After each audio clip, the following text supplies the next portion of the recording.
What's good, everybody? Thanks for tuning in to another episode of the Goats of Growth. Please subscribe, rate, and review if you haven't already. And like always, the J. David Group, which is my company, is sponsoring this episode.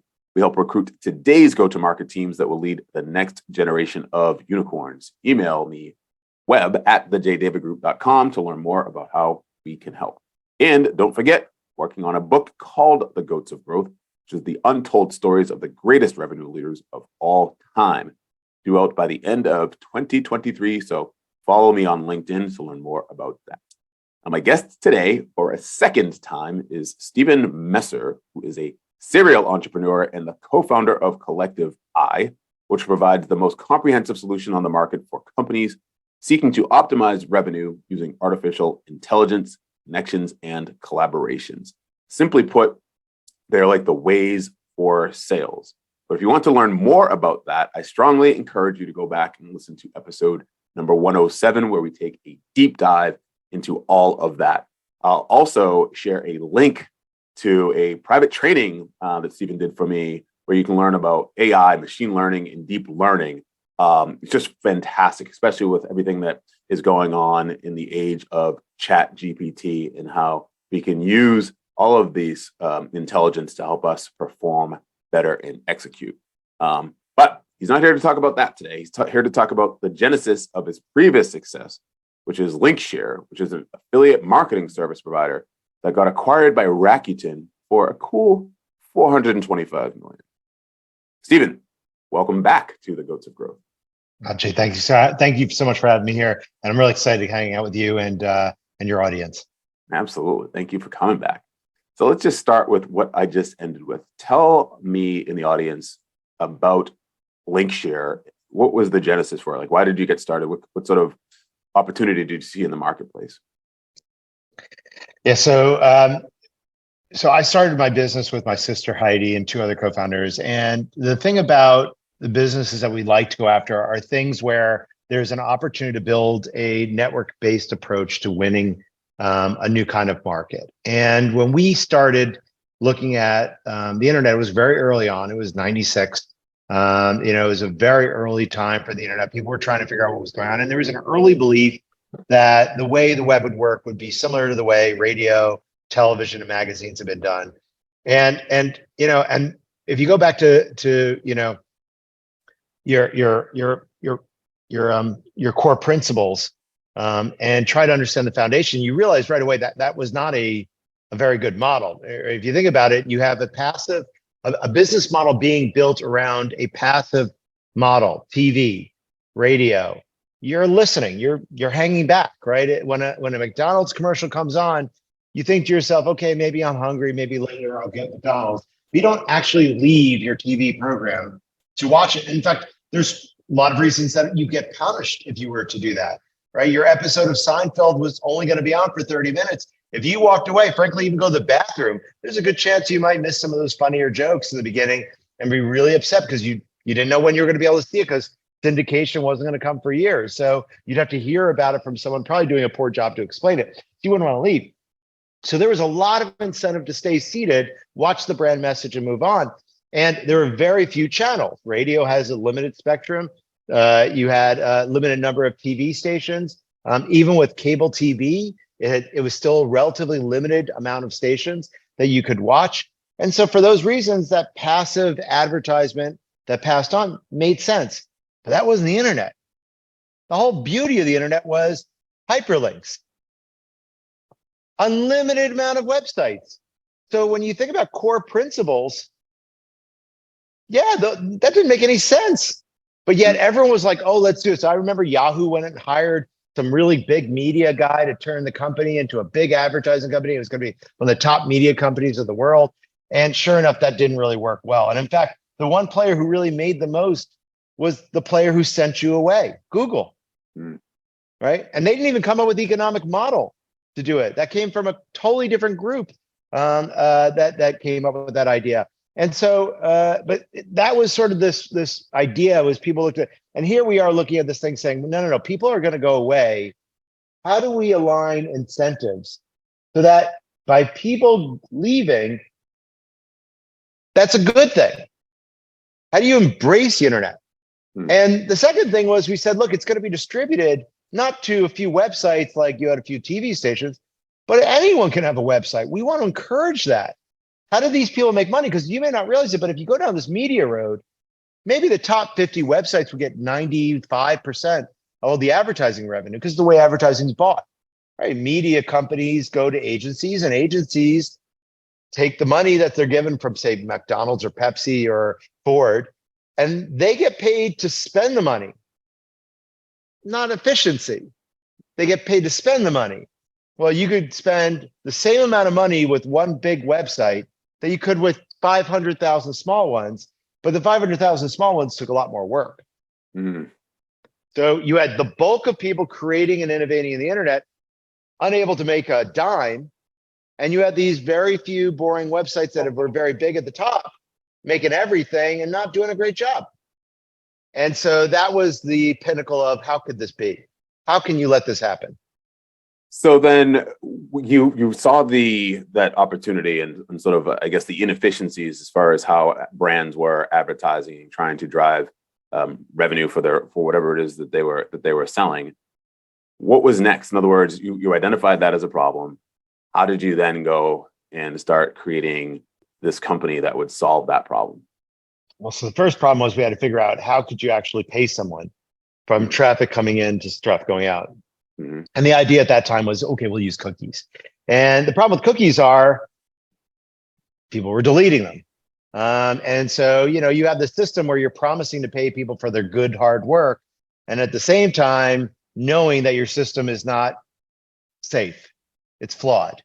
And that became a problem. The second thing we realized was that, okay, pay per sale was something that really hadn't been done before. It was a concept that existed in really only one place in the past. And you may not know this, but cable companies survived for very random development. And it was an innovation that did not come from the cable companies, because when the cable companies first came out, think of this, they're out there selling all these channels, and they're like, let us give you better TV. And the first thing they wanted to do is rebroadcast regular television. Well, why would you buy cable then? Well, the reason you buy it is because you lived in a valley. Couldn't get the signal. That was it. But then people were like, okay, I'll pay you $1 for that, but I'm not going to pay much more for that. So then cable companies were like, okay, what are we going to do? How are we going to make money work? And the first thought process is we're going to create all these channels with these old movies. You got to buy the old movies. That was a problem. So companies like Turner and TNT went out and tried to colorize movies to get a free license. It was a new piece of content because they turned a black and white film into a color film, and that was it. So if you ever wonder why they colorized all those old films, it was to get a new license so that they could say it's a new piece of art and we own it. And so they tried to do that. That didn't work. Then they started buying libraries. Well, those were super expensive. And now they're not making a lot of money because they don't have a lot of subscribers, but they're trying to buy all this content. You can imagine they're freaking out. How do we make more money on this thing?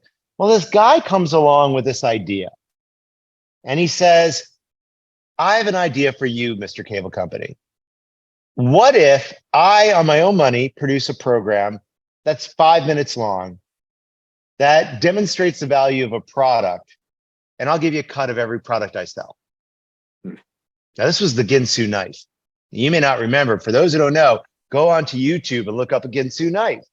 It slices, it dices, it chops, and it cut through a can and still be sharp enough to, slice through an onion right afterwards. And this guy was a genius because he went to the cable companies who were sitting there being like, every minute is costing me so much money.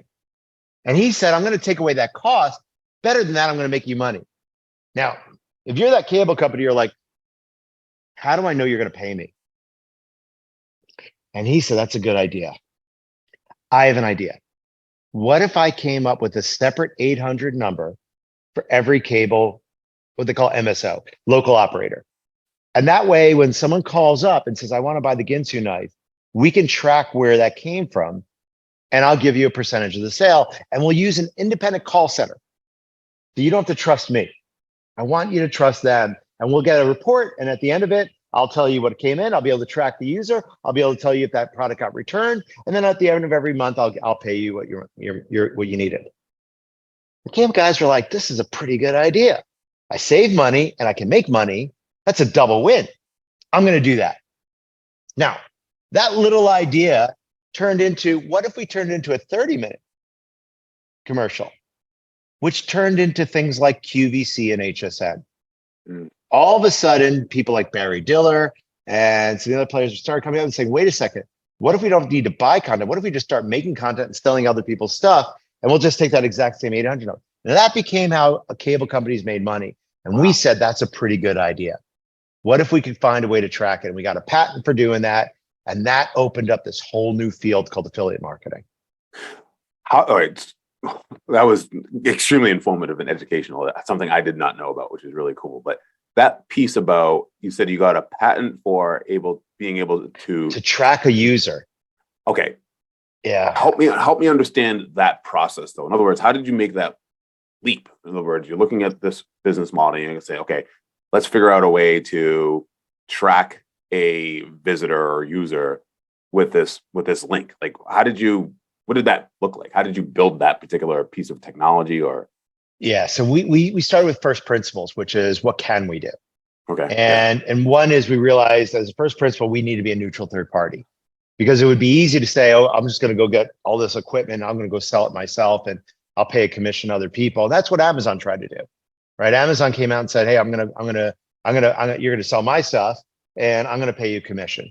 And we launched just before they did their associates program, but it was really neck and neck. The difference was their whole program was designed for them.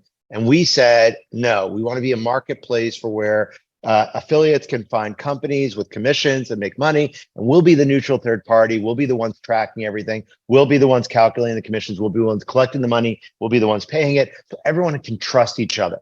Yep. There's no games going on. We'll make sure that it's a fair process. And so we went to first principles and we said, okay, here's what we're going to do. We're going to focus on being a neutral third party. We're going to focus on how do we get an accurate way to track? And we built a technology that enabled us to do that in a way that was really quite powerful, vastly different than the way that people had done it before, which is cookies. And so, yes, we still had a cookie associated with ours, but there's a backup mechanism. We used our technology and we found a way to capture essentially an encrypted string so that it became impossible for someone to try to break the system. We could still follow them all the way through in a highly distributed environment where we expected there to be high amounts of flaws.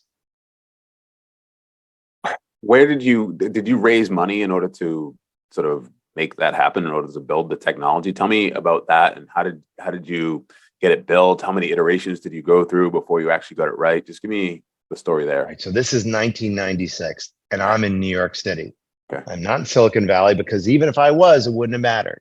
Because in 1996, venture capitalists funded startups.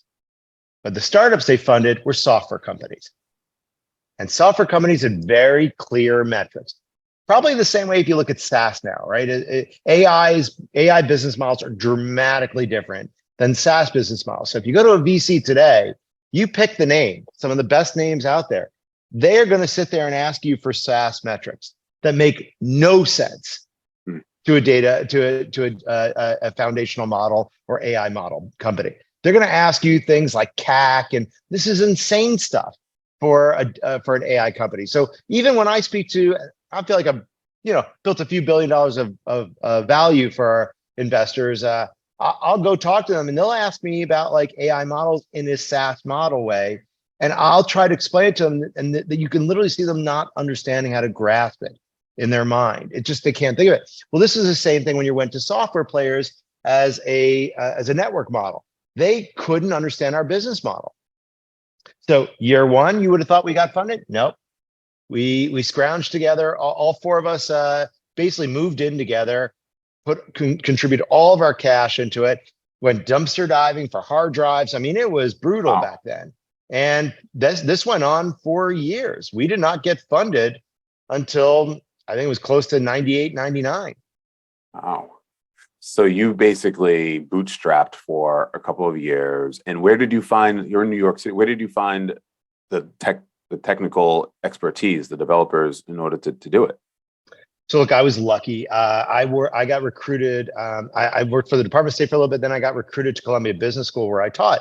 And there they had a NSF funded lab that was focusing on really next gen stuff. And my job was to start off by meeting all these dignitaries and talk to them about how the world of telecommunications is changing. And then I would walk them over to this lab and I would say, now you can all see where the technology is going. And I just became friends with the guy who ran the lab. And one day he and I were having lunch and I said, you know what, I've had this idea. My sister and I keep talking about building this idea and we've architected it. Can you work with us? And he was like, that's awesome. And he brought in 4 of his friends. And the next thing you know, we had this amazing team of PhDs pumping away, creating a technology that became the foundation of the way people make money on the internet to this day. That's amazing. When you say architected, what does that mean when you say we architected it? So we thought about how would it work in a distributed technological system. So remember, prior to the internet, most systems were controlled centrally. You had a mainframe that, or a mini frame that was sitting in your office connected through, either Ethernet or an O-ring. And, that's where our business got done. People would buy software, they'd install it, they'd manage it, they'd run it, et cetera. Well, a distributed network like the internet was a totally different model. And so we had to figure out what happens in TCP/IP when data packets are being passed through multiple networks. How do you make sure you're capturing information in a highly fault-tolerant environment that doesn't have the same kind of confirmation that a traditional system would? So we actually got a patent on this. We created all this infrastructure. It enabled us to do it in a highly unique way.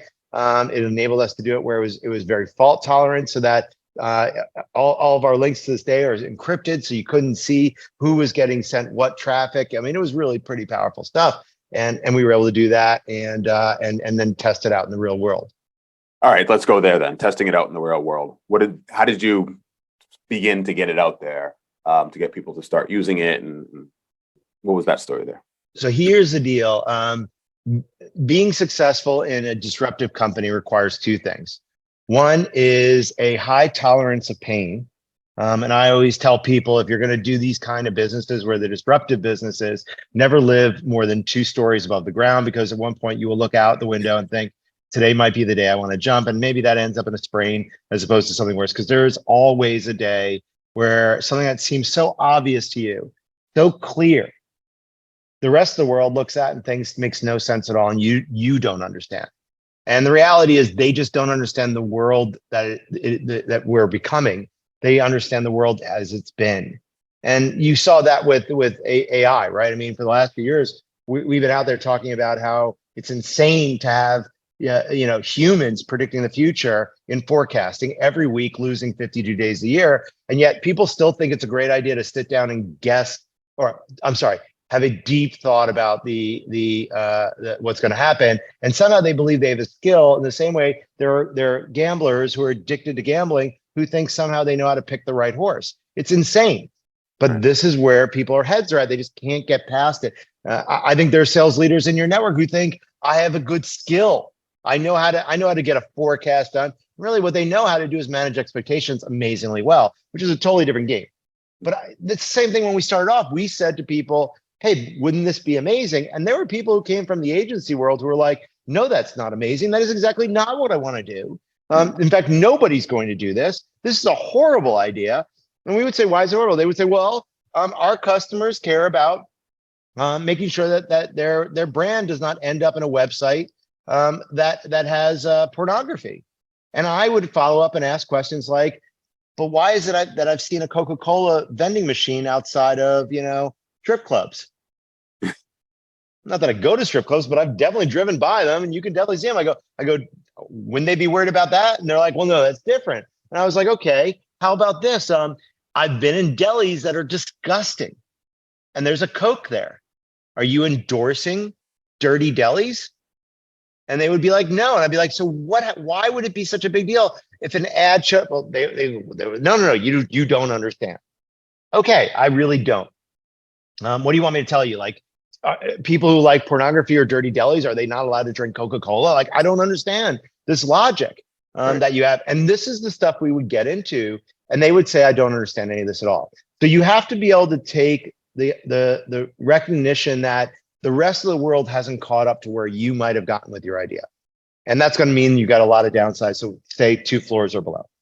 The second thing is you almost have to be so naive to believe that the world will change faster than it actually does. And that's a healthy skill. There's a reason why all the disruptive technologies came out of people who had no background in that field. Take Uber. Travis knew nothing about livery, knew nothing about taxi cabs. Because most people who did would be like, okay, the people who own these cab companies and the unions that work with them are basically mafia. They will cut your knees out. And if not, they'll send the police on their behalf to do it because they don't need to, like the police work for them. Like politicians work closely with these people. They're happy because they get votes every election cycle. So you'd be crazy to do it because if you did, we'd teach you how it would work. Well, Travis is too stupid to realize it. And he's like, this is insane. I live in San Francisco, not a real city, right? It's a small little town. And for me to get a cab, there's 2 cab companies. And every time I call them, they say, I'll send you a car. And then you wait. And usually they don't come. And then I got to call again and I got to wait and hope no one grabbed my taxi because everybody else is waiting as well. And they're going to grab the first cab that comes along and say, go. Can't hail it. San Francisco doesn't allow that. So I got to sit there and waiting. And he said to himself, I'm sick of waiting. And that's all it took for him to be dumb enough to build something meaningful. Amazing. Before I go on with that story, I'll ask you about that story. Tell me, how do you, are those developable or are they not developable? I guess, in other words, the tolerance for pain and so naive that you think the world will change faster than it will. And I guess what I'm asking is that where in your backstory or your upbringing or education, whatever it is, that has allowed you to, obviously create a company like LinkShare, but also Collective Eye, like spot process. So I think the reason why we care at Collective Eye about salespeople, the reason why I cared about distributing wealth at LinkShare through affiliates was because my background was my father died, when we were very young. My mother and father had started a business together. He dropped dead a year and a half to them starting that business. And for the rest of our lives, we were raised at the dinner table talking every Friday about how the business was doing, if we had money to spend next week or not. And I know that when I think about my affiliates, when I think about my connectors at Collective Eye, the people who have to sit there and earn a living to make a living, as opposed to have a job. When you've got to come home to your family and try to figure out how am I going to make this work because it's all on you, right? I mean, yes, it's not easy when you lose your job ever, but if your job is to show up and put in the hours, that's different than I have to bring food to the table because if I don't actually close a deal, I don't get money. That is a different lifestyle. And for anyone who's listening to your podcast, they know it because they've got to come home to a family that's counting on them. And that is a stress level. That is a different thing. Some days it's great and other days it's not. And some days you know why and some days you don't. So you get used to a different level of stress that, I think about the people who sometimes get jealous when salespeople go to club and make a big success and they get jealous at that. But there's also 25% of those people who didn't make it, who are no longer at the company. They don't think about those people, right? Because in their world, there's no spread. I either if I'm a chief of staff, I show up and I take the calls and I do my job and I hope I don't really fuck it up, but generally I should be fine. Excuse my language. That's all right. Yeah, no, for sure. That hit home. But generally they're fine. Whereas salespeople start every quarter fresh. You could have 10 quarters in a row where you missed your number. There's a sit down. Yeah. And it may be you missed your number because someone misplaced your territories or realigned things or the product sucked or it doesn't really matter. You got to figure out how to make it work. And you got to figure out a way to make it work that doesn't hurt your reputation because you got to make sure your customers who's going to be with you in the next place do it. And you got to juggle things that are hard. We grew up that way.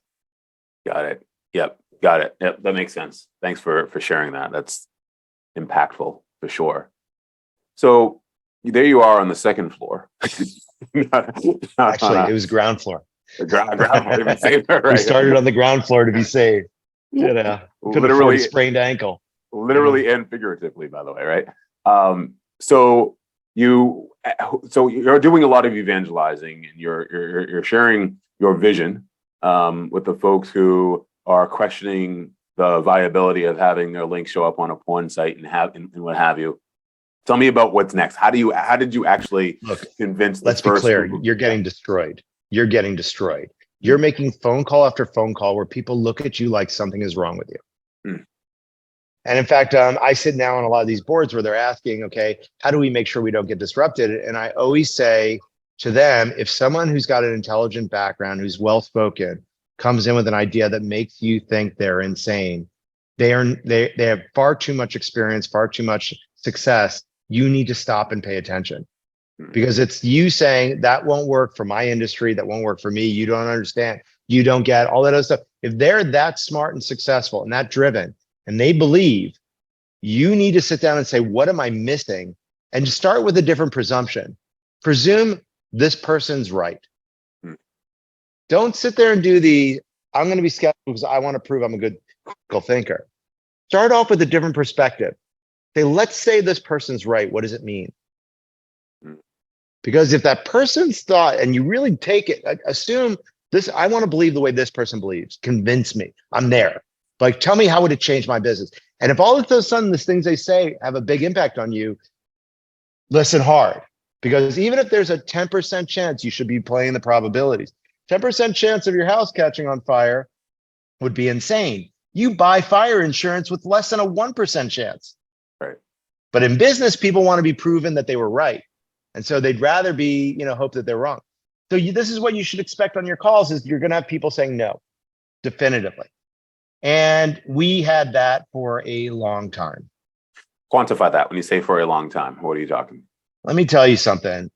Every month when you're surviving on your own with no venture capital, with no money coming in, and everyone relying on you, is an eternity. So when a year goes by and you barely sold one customer, that can be hard. And that first year that we sold one. Why did you keep believing, though? Because that's the other thing too, right? Naive, incredibly naive that the world will change faster than you think it will. Like, in other words, at what point, and somebody who's listening here right now who has a vision is listening to you and they're like, yeah, Stephen, tell them, yeah, that's it. Like, yeah, they don't understand me. Like, I want to, we're fighting the odds, but I know this will work. At what point, did you have any indicators over that year that sort of kept you going and continue to build confidence? Like, what was it that you saw that you just knew you had to keep going forward? Look, when we looked at all the math, and we looked at how the businesses operate, when we looked at what was going on with the Yahoos of the world, where their traffic was leaving and they were trying to figure ways to keep the traffic there, and they were doing all these cockamamie things, it became so obvious to us that it was inevitable. What we felt at the time was that we were angry with ourselves because we couldn't figure out how to communicate that to people. We were such believers that it was so obvious to us that we couldn't bridge the gap. There was some mindset that was preventing people from recognizing the obvious. And we would get angry at ourselves. And that was actually quite helpful. Because what happens is, instead of saying these people will never get it, these people are stupid, they're whatever, you know what, I'm done serving this market.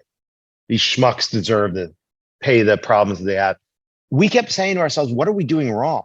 Like, why is it not obvious for these people? We had gotten so far ahead of them that we couldn't create the bridge for them to clearly get there. And I think that's actually a healthy way of seeing the problem. Is it's your problem, not theirs. In reality, it is our problem. Look, in theory, it's their problem because they're living in yesterday and they don't know it. And yesterday is a dangerous place to be. Ask Barnes and Noble, right? That's a perfect example of everybody who said that, yesterday, tomorrow's never going to happen, right? Ask Nokia, BlackBerry. You can literally see the world littered with companies that said it. But in reality, it was our problem because we needed to build the business. And so we blamed ourselves. And what that gave us was the ability to start talking to people in so many different ways at so many different models. And it inevitably led us to what we probably should have realized early on, that our early adopter user was that infomercial type company. In fact, Omaha Steaks, and to the point where I remember Stephanie Healy's name, she would take phone calls with me and she would be like, explain this to me. And I started explaining to her and she'd be like, oh, that's like the Ginsu knife model. And I was like, exactly. And she's like, that's a great idea. We'd do it. And great. how do we go about doing it? I don't know. I'm the only person running all of online. Let's Wow. figure it out together. And in the beginning, that's what we had to do. And it was super hard in the beginning. Everybody built their own e-commerce engine. So there wasn't standard ways of doing it. And we sometimes had to go in and sell people by going in and doing the implementation ourselves for them. I remember we had to do this at Playboy. You might say, okay, why Playboy? Well, Playboy sold a lot of merchandise. They really liked the idea. And they weren't worried about ending up on a pornography site. They figured that was their audience. So that was another area where we were like, great. It's a great name, a very well-known company. And it's another way to get in there. So you're starting to see these like little glimmers of hope. Some people were like, I get it. And 1 out of 100 glimmer of hope tells you you're on a good path. Because somebody's going back to first principles and they're just thinking, how can this help my business, as opposed to what is everybody else doing? Right. And I think founders get focused in on what is everyone else doing because they want big name accounts. They would have gone after Walmart. Walmart didn't need to change what they were doing. Right? Walmart was a company that was like, look, I'm the #1 person in the world. Amazon sells books online. How cute, how quaint. That has nothing to do with me. I have greeters who meet you at the front. People love coming to my store. I have a purchasing process that gives us ability to buy things at prices that no one else can. I have more moats than anyone could ever imagine. And going to them and being like, the whole e-commerce world is messed up because advertising is insane. Well, if you know the Walmart story, they became successful by not advertising.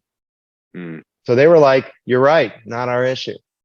But you could see where a lot of founders want or think to themselves, so I'm raising venture capital, if I could just get a Walmart. Those people are the people who are most vested in keeping the world as it is. Right. So for you, it was Omaha Steaks with your first customer, Playboy, Fragrance.com, like these little companies that were up and coming that were just starting to look and say, okay, I don't have as much money as Ford, but why would I even pay it to begin with if you're willing to do it this way? Like, this is really cool. Would websites be willing to do this? And that's where it started going. And then, and what you just said, I think was also interesting, which is that once they said, yes, this is a great idea, then another challenge was, okay, well, how do we do it? How do we actually implement this? And so you needed to continue to roll up your sleeves, you and the team, and say, okay, we'll plug all this in for you. We'll put this all together for you so that or at least as much as possible, so that you don't have to do it all yourselves. Our CTO had to go literally to their office, sit at their computer, which I can't even believe they let us do. And now, when you think about security, he sat there programming it in their computer and was like, okay, it's up and running. And that's what he did. Some people let us VPN into their server and they're like, go fix it. Wow. That's amazing. That is absolutely Different amazing. time. So let me ask you, let's just jump forward a little bit to when you first started seeing it work, right? In other words, like you got like, there was transaction, people were coming to the website, they were clicking the link, they were, tell me about when that was in this journey and what you were feeling, I guess. Yeah. So you would think we start getting some wins, we start signing up accounts, and you think, okay, we're going to win. But here's what happens. A lot of things happen that are out of your control. Our competitor, we have a first competitor that shows up. And it's actually an agency that, on behalf of Barnes & Noble, builds their affiliate program. Why? Barnes & Noble starts realizing Amazon's gaining market share. And they're getting a lot of attention in the press and things like that. So what Barnes & Noble does is they look at every piece of what Amazon does, and they say, I want to recreate each piece. We're going to copy it. It's kind of like the Facebook approach to social media, right? Yep. We're just going to copy that feature that's working really well on TikTok, and it's going to call Reels and blah, blah. And so they started doing the same thing. And a buddy of theirs has a cousin who has an agency in Pittsburgh, and they create this. They build their associates program, and they spend a lot. They get paid a lot of money. They go out and do it, and we have our first real competitor. And for those of you who want to do this for yourself, you think to yourself, how dare they take our idea? No, thank God they did. More people coming in helps spread the idea. And they actually start winning more deals than we do. Now, you may not know this, but LinkShare originally started off for free. You didn't have to pay us anything. You only had to pay us a commission on every sale that came through us. That was it. You didn't have to pay anything else. And these guys were coming out being like, it's $1 million to get the equivalent of what Barnes and Noble had. And you know what? Which one most people picked? That one. The $1 million. Wow. Why? You might Because say why? Perceived value. Like, what was the? I don't understand. No, they said, well, one, you did it for Barnes and Noble. If you can do it for Barnes and Noble, you can do it for anyone. Two, LinkShare was a network model. And the idea was that if you are Omaha Steaks, when you join LinkShare, you can post your offer on LinkShare and get access to all the affiliates. And you're supposed to put a link on your website that says join our affiliate program, which led you to Omaha Steaks advertisement in LinkShare. And that's where you get it. But you could also see other people. And we would come in and be like, it's free. We'll get you up. It takes no time. And they would come in and say, I'm going to build this just for you. And here's the deal. You're going to own your affiliates. You're going to have the ability to customize this any way you want. You're going to be able to do all these other things. And because you own it, it becomes an asset of your organization. And those guys are just going to try to make money off you. And again, if you're thinking for people in that time frame, they're like, think of it, it's like your own store. Don't you want to own your own store? And they were like, I do want to own my own store. Well, that's why they're giving it away for free, because they're going to be a discount clearer for you. And these people were like, that makes sense. They were talking to the customer in the language of their world as it existed today. And we were talking to them in tomorrow. Because we were saying on the internet, you don't own an affiliate. You know how hard it is for me to decide if I want to sell Dell or HP? I just go to each website and I can see the ad and I can decide where I want to go. Like there's no barrier. Like when you own a store, it's because you're the only store in the mall because you cut a deal where you're an exclusive in the mall. That's why the Gap's the only one selling white t-shirts there. That's not the internet. But they were like, no. They needed to believe that they had these barriers that made it impossible for anyone to do what Gap was doing. And that's what we had. We would go up against these people with these fixed mindsets, and we were like, that's not how the world would work. So we would win one by one, but here's how we actually won. In the end of the day, networks tend to almost always win. They always start behind and they always win. Why? Because by the time we got to 50 merchants in our system, all 50 were sending tons of affiliates in and it got huge. And there's a moment in all these businesses that hit. And I can tell you the exact moment for us. We were sitting at a big event. Up on the stage is eBay, who had gone with our competitor, talking about the fact that they've been there for 3 years, they've been successful. And only a month before, we had won Dell.com, the largest e-commerce store on the internet at the time. Amazon surpassed them since that time. The eBay guy stood up there and said, we have 50,000 affiliates. We run the largest affiliate program. We're the most advanced in this industry. We work with our partner, which was not us, and got up there and he went through his whole thing. And I could watch the Dell guy look strangely when he said 50,000 affiliates. Now, the moderator turns to the Dell guy and he says, can I ask you, I know you've only started a month ago and you're using now LinkShare. How big is your affiliate program? And the Dell guy's like, they're a publicly traded company. I'm sure he's not sure what he's allowed to say. It's like, well, we're relatively new at this. We chose LinkShare. We like their model. We like them as they've been great partners. We've gone live. It's going well. And he stops. And as a good reporter, the reporter turns to him and goes, that really is not an answer. It's early, but where are you at? How many affiliates do you have? He goes, well, I don't know if we judge success by affiliates. Now, the eBay guy's loving every minute of this, thinking, I am number one. And he goes, but if you had to ask, probably about 150,000 affiliates in a month. Now, the eBay guy literally falls off his chair and he goes, well, you mean 150 like real affiliates? He's like, yeah. He goes, well, how much revenue are you getting through? Well, I don't know if we've announced it, but it's roughly about 20% of our online revenue. And the eBay, now the report turns like the eBay, can you report how much it is of yours? And he was like, 3%, maybe 3-4%. I'm sorry, what, 3-4%? At that point, it was over. Wow. So the right models do win, and data always proves success. And that's the thing every founder is working towards. Did you know that at the time? In other words, that the network model was the tortoise of the hare, so to speak. In other words, that the tortoise was going to beat the hare, given the model that you were executing? Yeah, look, when you rely on first principles, you sort of get to this place where if your whole idea is that advertising doesn't work, The idea that a merchant is going to advertise to get advertisers and pay the advertisers that they get a commission, but have to pay CPM to get the affiliate was just an insane logic. And so this is what happened to eBay. eBay had to go out and spend money to try to find people who would promote eBay products in exchange for a commission. But they had to spend money on these Yahoo and other websites. And we said that's ridiculous. Anyone who wants to be affiliate, once any website has discovered someone wants to be an affiliate, the question is, how do you make their lives easier? And having all of the programs in one place, getting one check from all of them in one place, it just was so much easier for them that it was obvious that this would be the way it needed to operate. They just didn't do first principles. They really, remember, this company had been hired to basically build what Amazon had. So they never went through the first principle steps of thinking about what does it take to really build this? How will this new industry operate? Will it work? And that's why I said, don't worry about competitors. Competitors are jumping in because somebody wanted an idea and saw yours and said, I can make it a little bit better. But they're not going through the pain of learning, how do you make these businesses work? At Collective Eye, it took a lot of first principles to recognize that we had to be a network model. Deep learning does not work unless you have massive scale of data.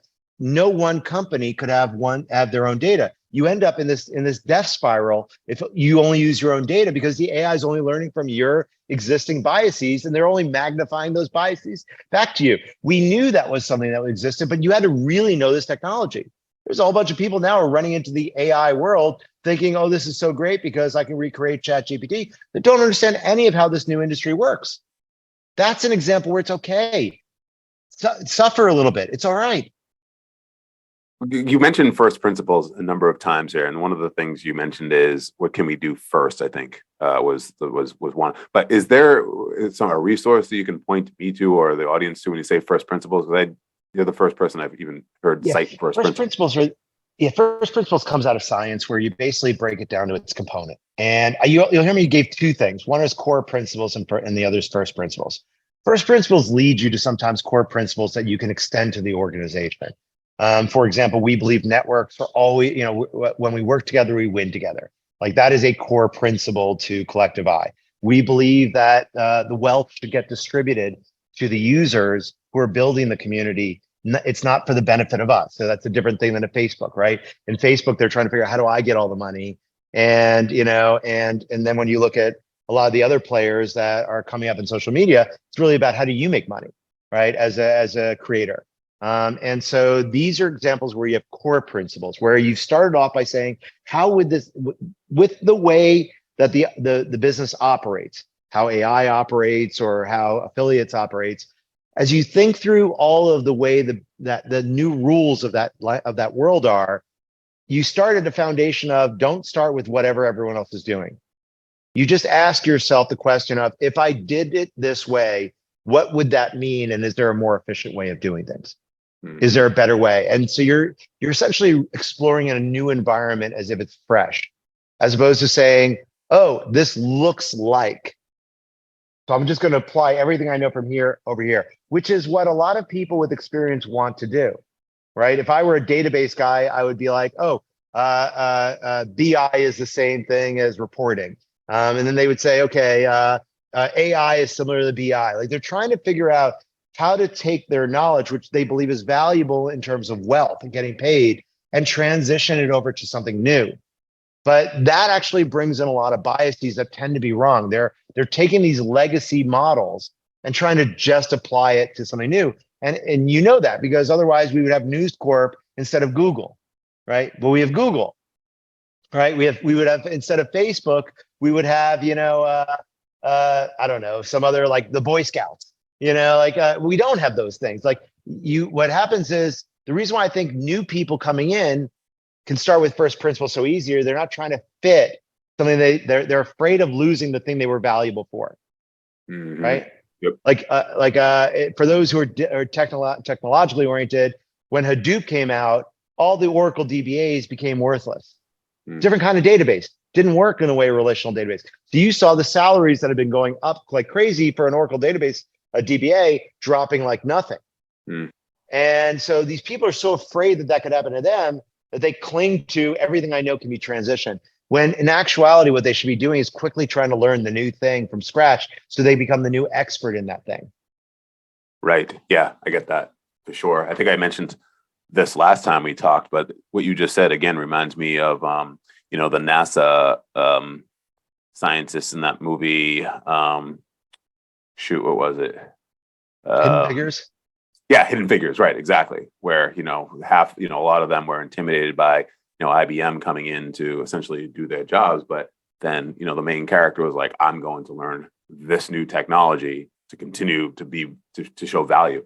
One of the things that you're saying that I'm thinking of too as well is that I feel like, and I include myself in this as well, which is in this podcast, I think is a perfect example, right? I was running a recruiting firm, focusing on sales leaders and within technology companies. Like, okay, well, the next thing is a podcast talking, because I'm having these conversations privately anyways, and it's something that I know. So I'll go and share this with an audience of people that I know. And I feel like those examples that you just gave in terms of BI to, data to BI and that type of stuff, people just sort of naturally take that one step towards the next thing that they already know, because it's, in their comfort zone and they're showing value. But what you're saying is that if somehow you can get completely out of that, almost in a parallel sort of universe, if you will, and look to see, okay, what else don't I know? That's really where you can make a difference or have an impact. Jay, you are the perfect example of someone who says, I have to perpetually learn. I think there's a generation that grew up and said, I graduated with a degree. I've now accomplished what I need to do. Yes. And that was a time frame where there was one disruption every decade. You had time to learn that disruption. We now have 10 disruptions every year. So perpetual learning is the thing that is becoming a bigger deal. And so you almost always have to start off by saying, I don't know this thing, but let's start fresh. Right. Yeah, it's great that I've got some learnings that I've got from other places. And that enabled me to ask questions like, what's different than the way we used to do it this way? Why is it different and why is it better? Yeah. Instead of saying, I understand it, we used to do this, it's the same thing. Right. That's what people are rushing to do. And you see this in what it means for salaries, right? I would guess right now people realize that machine learning expertise is very different than deep learning. All of a sudden, probably the last 8 years, when people are like, I need a machine learning person, you're like, they're hard to get, let me find them. Now nobody wants them. In the same way, if you're buying a product where they have some machine learning on just your data, probably up until about a year ago, you thought that was a good product. Now you realize you got suckered. It was fool's gold. It was crap. It was the AI for 30 years nobody really wanted to use. All of a sudden, deep learning comes out and you're like, show me how it works. But now you have to realize you have to contribute your data. Right? The biggest problem that, for example, JP Morgan Chase just said, we can't use ChatGPT because we're not comfortable with our data being contributed. Even though it's hidden, even though it's always going to be confidential, they're like, we can't use it. How will they survive? Right. Right. How could you? Microsoft has something called Copilot to code with, but you have to be willing to contribute your code to that for it to learn from that.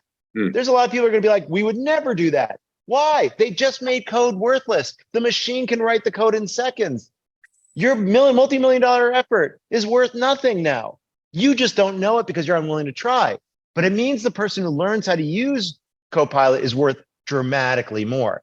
So these are the trade-offs that we have to make. And Jay, you are a mentor to everybody because look how many things you're learning. Even the fact that you started this call by saying, hey, if you want to learn about AI, Steve and I did a discussion. Well, that came about because you said, I want to learn AI. Right, right. And I'm just curious now too as well. There it goes again. Did you say Code Pilot or Copilot? Copilot.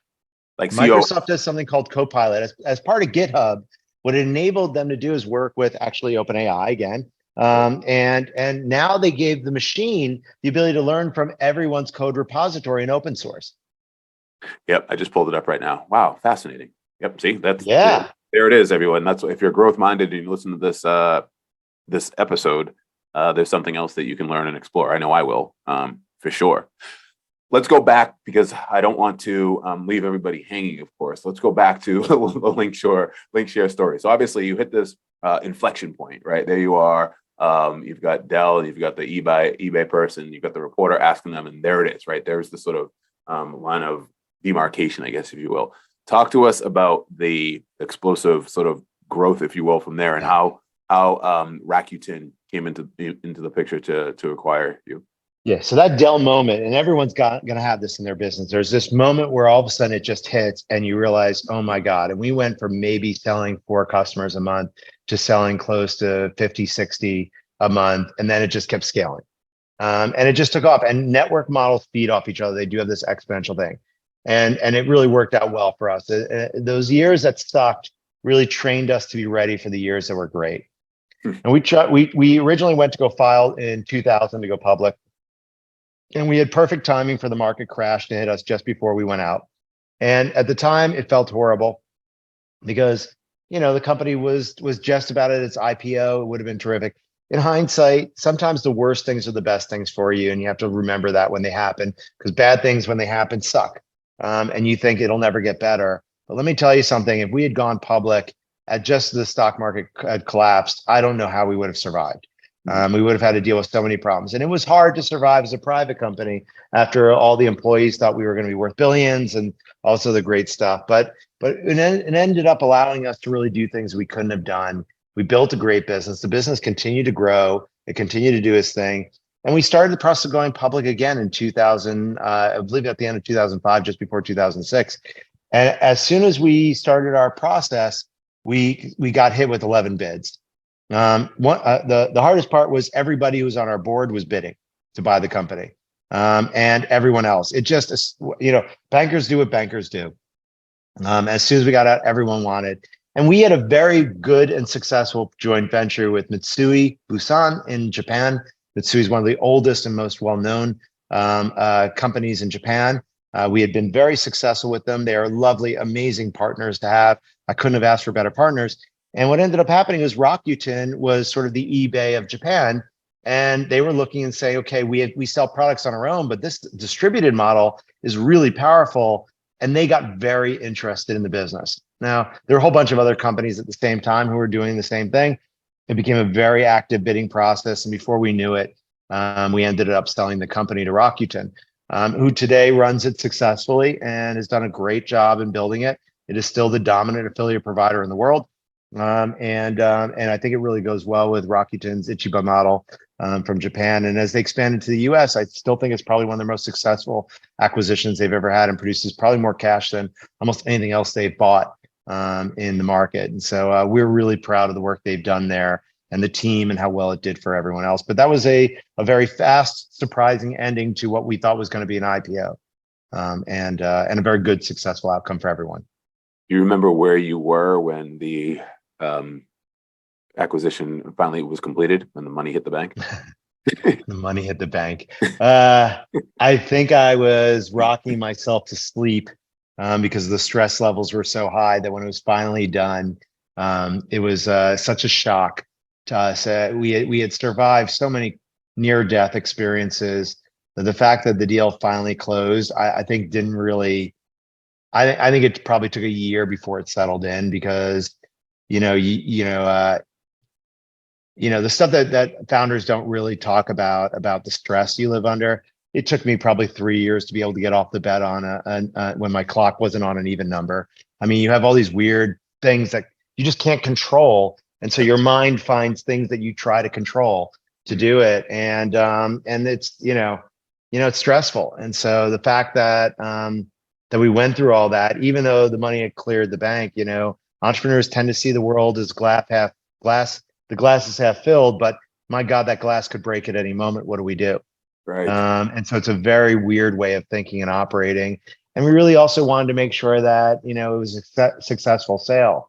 It was our baby. And in many ways, your personality gets wrapped up in it quite a bit. And you just want it to succeed and know it's in good hands. And thankfully, Hiroshi Mikitani is a great CEO. And he was really able to make sure that the company transitioned and did well. And he really deserves a lot of that credit, as well as with some of our team members who stayed, people like Steve Denton and Bodhi Gagnon and all these other people who did such a great job of making sure that transition was successful for everyone. Wow, what a great story. And I love that perspective too, as well as as far as just the roller coaster ride that you were just alluding to there, to say the least. Sounds like more than a roller coaster ride when you talk about, just the glass could break at any moment. One other question regarding that, by the way, since I don't have any new rapid fire 5 questions for you, I'll just ask this. I'll just ask this question, which is, when you did finally settle the mind, so to speak, and able to look back on it with satisfaction, how did you celebrate, if at all? Did you take a vacation? Did you buy yourself something to commemorate it? What did you do? Yeah, look, the funny thing is for entrepreneurs like yourself, Jay, is there's no graduation ceremony. Even with the sale, there's no walking down the aisle, picking up your diploma. And I do think rites of passage matter to clear your head. For probably 2 years afterwards, after I'd left LinkShare, I felt bad for the product team because I would still write up product specs, call them up and tell them I thought they weren't doing a good enough job. That obsessive compulsive of why haven't we done this? Why haven't we built this? What the hell is taking so long? I'm sure was not appreciated, but I couldn't help myself. And so I did force myself to take a year to learn new markets. And I took that year. I learned vertical farming, onshore fish farms. I learned about AI. I had been in AI in something called expert systems, but I wanted to learn about neural net AI because all my old buddies had moved over there. We looked at cryptocurrency. In other words, we explored all these fields to try to figure out, is there one that's big enough for us to go after next, and how do we learn it?